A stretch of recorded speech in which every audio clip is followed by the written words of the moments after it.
Broadcasting live from the Albay PIO News Center, providing you the most exclusive news update from all over the province.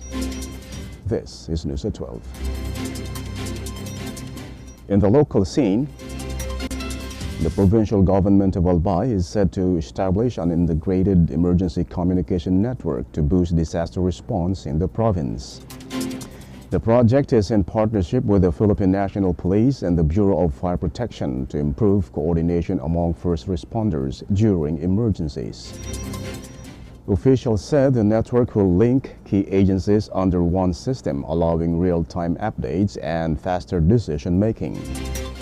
Albay, long known for its disaster preparedness programs, continues to strengthen its response efforts against climate-related hazards and urban emergencies.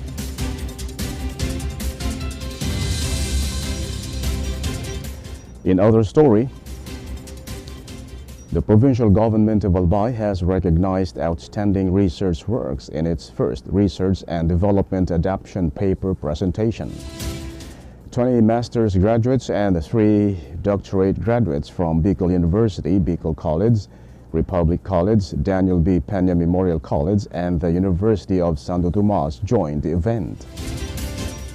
Their studies focused on governance, science, technology, mathematics, and disaster risk reduction.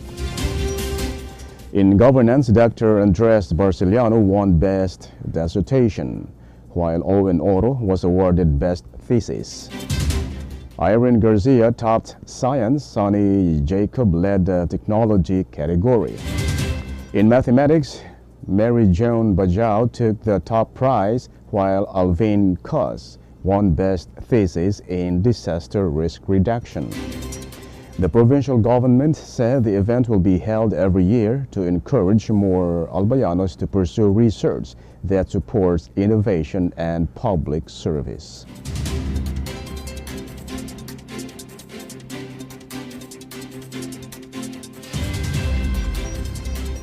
In the national scene, the Senate has suspended its Blue Ribbon Committee hearings on alleged anomalies in the Department of Public Works and Highways as flood control projects.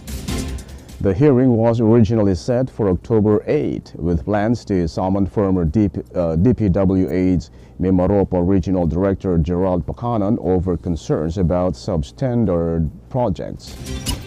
Committee Chair Senator Panfilo Lacson said the probe was postponed due to missing documents and conflicts with other Senate hearings.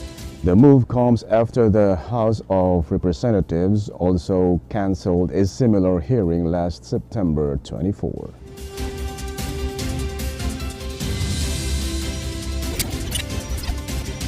In other story, Senate President pro tempore Panfilo Lacson said he plans to step down as chair of the Senate Blue Ribbon Committee. Lacson cited frustrations over the handling of flood control corruption investigations. In an interview, he admitted disappointment with the direction of the inquiry and hinted that some colleagues may no longer have confidence in him. He has begun drafting his resignation letter, which he intends to submit once Senate sessions resume. The Senate remains suspended until further notice.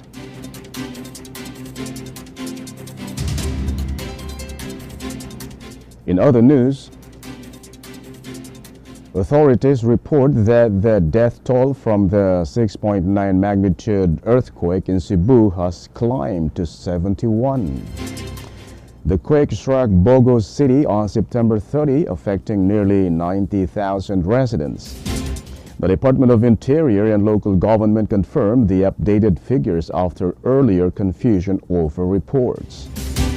Officials also said that 3 people remain missing while nearly 600 were injured. The quake has affected more than 209,000 families with over 26,000 displaced.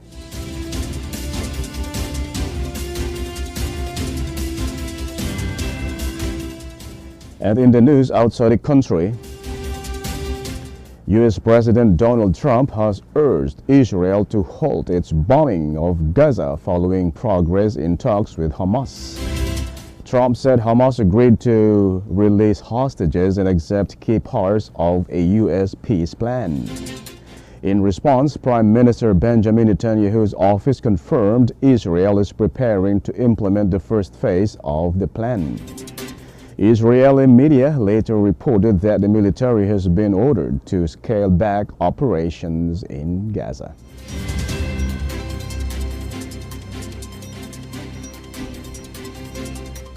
And finally, in the news outside the country, at least 22 people have been killed and more than 100 injured in protest in Madagascar. The demonstrations erupted last week over widespread power and water outages in the capital and nearby areas. On Friday, police fired tear gas at hundreds of mostly young protesters during one of the largest rallies so far. Despite the crackdown, demonstrators continued to demand reforms and call for President Andry Rajolina's resignation. And that's all for the news at 12 of October 6, 2025. We'll be back tomorrow for more news updates.